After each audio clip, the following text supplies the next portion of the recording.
Welcome to the 2024 Great Florida Bigfoot Conference. Let's check it out.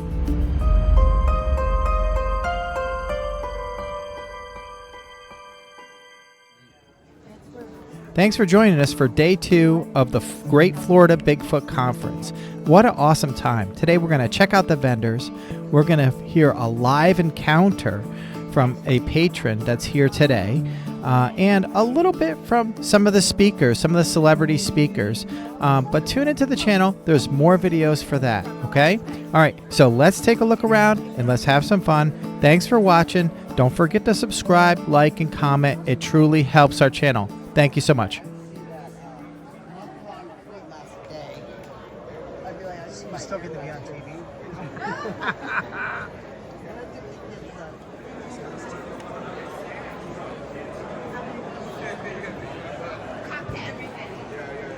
But yeah, no, we're pumped. I share it. How much do you think this is worth? He's like the missus. Like you throw money numbers at him. And I could do that over time. And I mean, it takes discipline, but you can do it over time. It does take that. Yeah. And so anyway, yeah. There you go. Thank you so much. Appreciate Yeah, it. it's always good. So.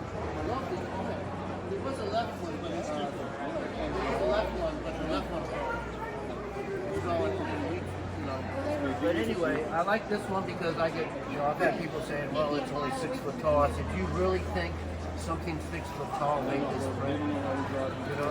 My foot's not that big. I'm 6'2".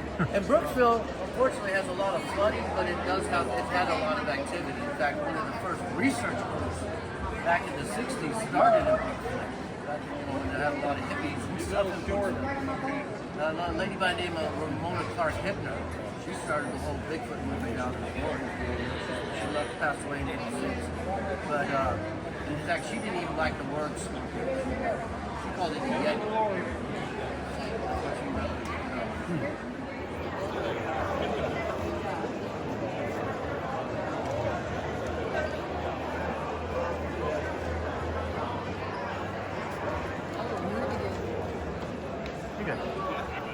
I'm from rainy Oregon.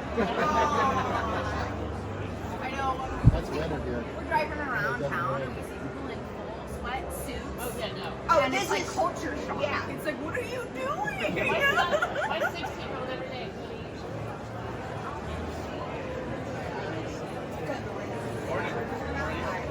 Pretty good.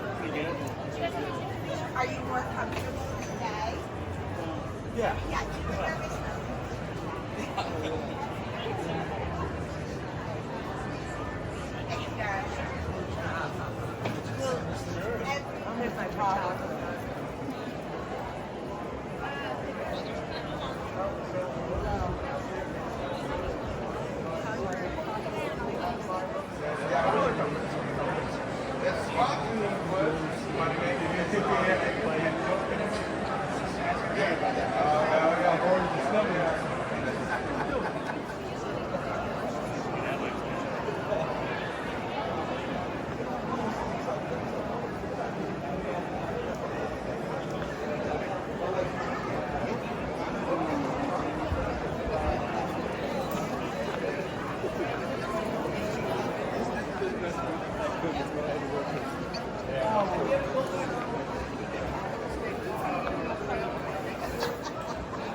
Okay.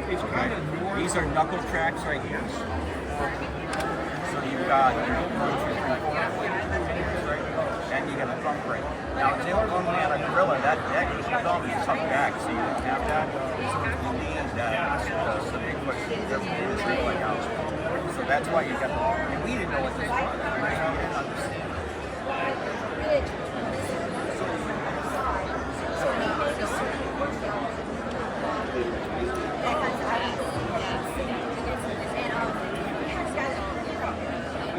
Last night and the day before, we got up a day early so we could come out here and do this.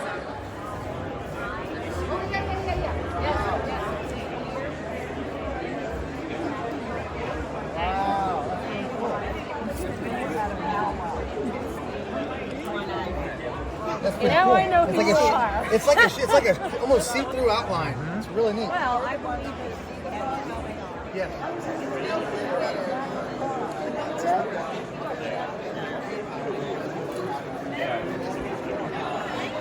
Because you start piling the food on a hole.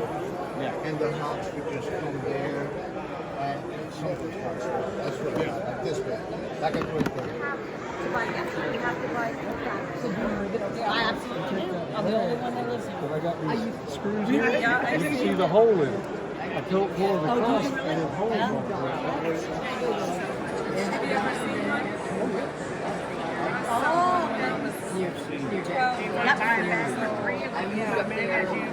5 years ago, and this is the first time I've been. And I'm like, that should be a gas station. I know.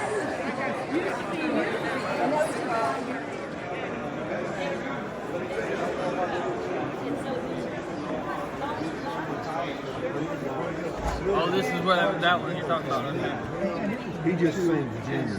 Yeah. You meet people. That's the way it is.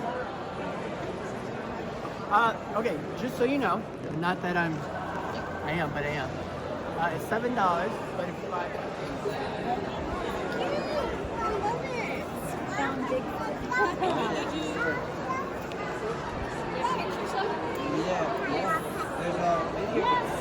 And the ones that come this way also need to be.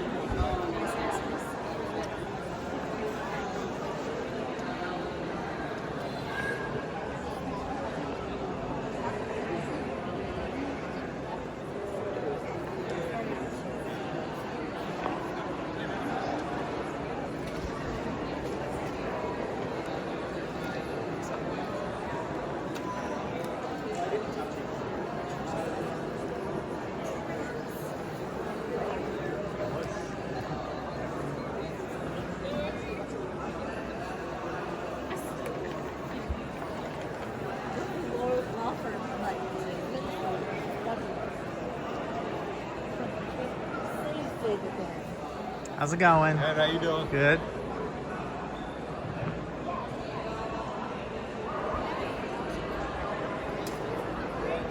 Hello. And then, yeah, but he was also used. Yeah.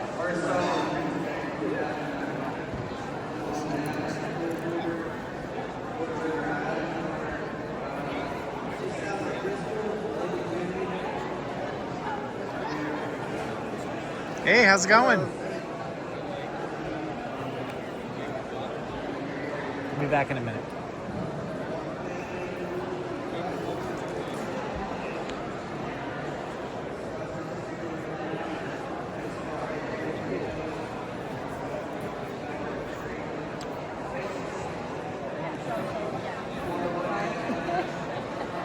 We just grabbed a few things from everything there.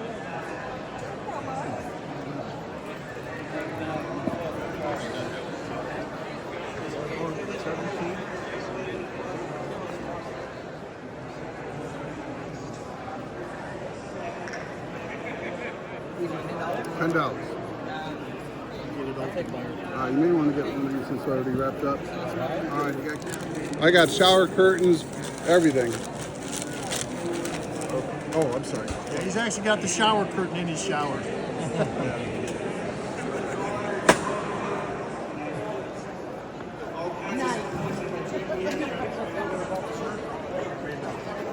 We got the big ones.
Isn't that a nice soft sweatshirt? Yeah. Yeah.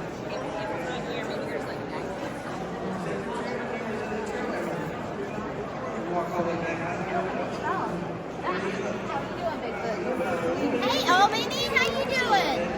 Great. You were so smart. I saw you first thing with your inline with your picture printed. Oh, yes.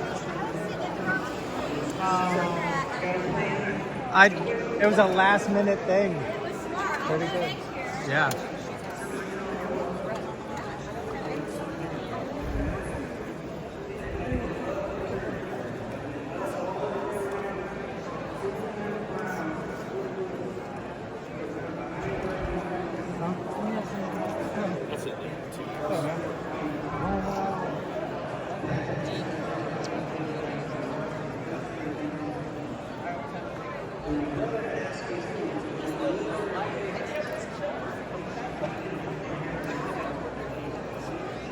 I don't.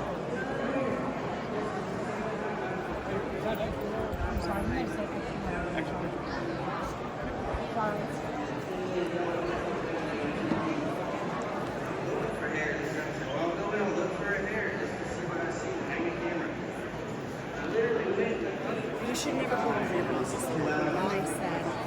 Everything I'm talking about. So, we're gonna see if we can spot some different. I think I hear a live one right now. August 18th, 2012. We were from Akron, Ohio. We'd gone down to Murfreesboro, Tennessee to see the grandchildren, my daughter and son-in-law.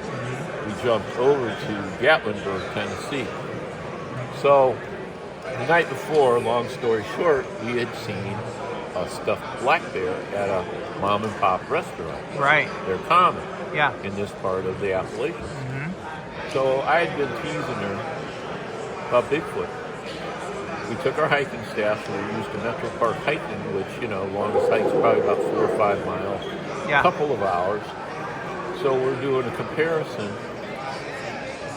and we wanted to go on one hike that took us across the river, but we didn't have a change of clothes, change of shoes. Okay. So we picked Rainbow Falls, going up out of Gatlinburg at about a level of 3,000 foot where the plateau was to park. Sure. All that was there was just like a farm light behind us. Yeah. Didn't pay it much mind. We didn't bring any water, didn't bring anything to eat. 11 o'clock in the morning, we start our hike up. Not knowing we're going to be going around boulders, between or through huge trees. Wow. We reached the falls at 4 o'clock. And all the way up, I'm teasing her about Bigfoot. Yeah. Literally, just having a field day. Because it's literally wild out there. Yeah. Now, on the way up, you have to realize that rhododendrons are probably about 2 stories high that grow wild. And they grow rather thick, almost as thick as a house, maybe 2-3 houses. Yeah. So we get to the falls, it's bone dry, they're in a drought. On the way up, thank God, we ran into 2 hikers coming down. Yeah. They give us water and peanut butter and crackers because we had nothing. And we were getting really dehydrated. Right. So I'm looking at the clock thinking it took us almost 5 hours to get here. It's going to take us a minimum of 4 to get back down just to the plateau parking lot. Yeah. So as we're going down, the mountain runs, let's say, kind of like north to south. We're on the east side of the mountain. So the sun's going to set in the west. And I'm working this all out in my mind as we're walking. At the same time I'm teasing her, we're going to finish in the dark. Right. So as we get to the rhododendrons, one, we had the pungent smell, probably pretty potent. Right. And she goes, I hear footsteps. I said, I do too. When we stopped, it stopped. Yeah. So she goes, black bear? And I go, maybe, but I don't hear 4 footprints. I hear 2. Only 2. Right. This went on for the whole length of the rhododendron, which is probably at least a football field. Yeah. And it falls off just before you reach the parking lot. So I'm looking at the watch, and it's like 8 o'clock. We get to the parking lot. It's 8:15. The car is pointed out towards the woods, and probably about a good 10, 20 yards out, there's two huge glowing red eyes when I turn the car lights on. What? Yeah, about 10 foot in the air. Wow. And she goes, "Oh, honey, look, there's an owl."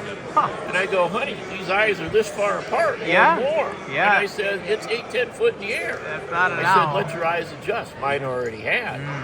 And I go, all of a sudden you can see the cone head, the shape of the face, the mouth, the hair all over, the great big huge broad shoulders, and the arms hanging down, way down almost by its feet. And it stood there leaning on that tree for about 20-30 seconds and just calmly walked back in the woods. All while she's singing in the car saying, "Start the car, get us out of here." And she goes, "Do you think that's some guy in a monkey suit?" I said, "Honey, we're 3,000 to 4,000 foot up on a plateau, for God's sake. Do you see a car in the parking lot? Do you think there's going to be some clown out here in a monkey suit at 8:15, 8:30 at night? There's nobody out here." That was Bigfoot. So we go down. It takes us about half an hour or so to get off the ledge because we got a lot of twists and turns off the plateau. We go to a restaurant. We do not talk about it until the next morning. And she looked me square in the eye the next morning, right after breakfast. She goes, "Now, really, what was that?" I said, "That was your first Bigfoot." Absolutely. She goes, "No way." I said, "Yes, it was. There's nobody out here in a monkey suit. You saw the muscles in the leg. You saw the face. You saw the cone head. You know what I'm into." I said, "That was the real deal." That's great. Pretty scary. Yeah, scary. Gave me the chills when you said the red eyes. Have you had an encounter? I have not had an encounter. I've had. See, and this was just by chance. I think it was by chance. I really do. Sure. I think they all are. Well, I think some people are considered friendly and they want. And see, being from Ohio, when I went up in January, there was just too much snow. And it was only like 3 to 5 degrees. I wanted to go down to what they call Salt Fork Lake area. They're very prevalent around the park. Oh, wow. Oh, yeah. And in fact, my stepfather owned about 125 acres to the west of Salt Fork. And there were goings on there, oh God, probably 40 years ago. Really? And he wouldn't talk about it. He had tree stands for deer hunting. He wouldn't talk about it. We get a lot of that from hunters. It's, hunters and loggers, folks who spend a lot of time in the woods, almost refuse to talk to you at all. Well, the thing of it is, most people are afraid, one, ridicule, two, they think they're crazy. You know. True. No, it couldn't be that. It's got to be a coyote. Nah, there's a big difference. In the sound. You know, like even when I rolled up on Myra Mayers last year in Russell, I said, "You think you'll ever break the sound?" You know, the sound thing with them talking. And I said, "What do you think about?" I even said to Pico today, I said, "You think AI will break that code of how they talk?" And I said, "That's how it's going to probably happen. Somebody's going to find a dialect there and be able to break it." That's a good call. I didn't even think about that. AI is going to. Everybody's talking a lot about AI recently, and a lot from a Bigfoot perspective too. But that's a great catch. I haven't heard anybody mention that yet. Like I asked Myra, I said, "What are you going to do if you come face to face?" She said, "Scratch your pants. What are you going to do?" I mean, you put out a hand and say, "Hi, welcome to Earth." What are you going to do, babe? You know, and she laughed. I said, "No, I'm serious. You know, because I've watched you guys. You've gotten really close. You and Russell have gotten really close. Very close." And I go, "I just wondered what." So that's my encounter. Great. I appreciate you sharing it. Thank you so much. People ask me all the time, "Well, have you changed from your first expedition to now?" I think I have, in that I hate when people refer to me as a skeptic. I'm not a skeptic. I'm very open-minded, and I feel like skepticism has this negative connotation. I feel like I'm more of an answer seeker, a truth seeker. Like I want.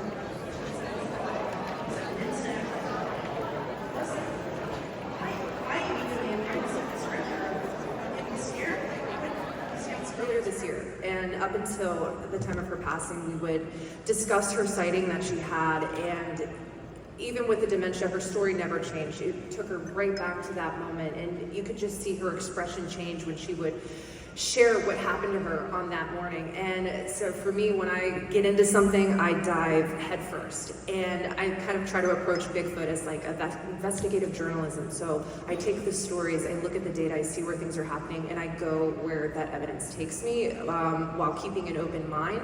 And yeah, we've had some pretty wild experiences on the way. It's beautiful. This is such a great community, and being able to do this is such an honor and a privilege and a pleasure to be here with all of you guys today.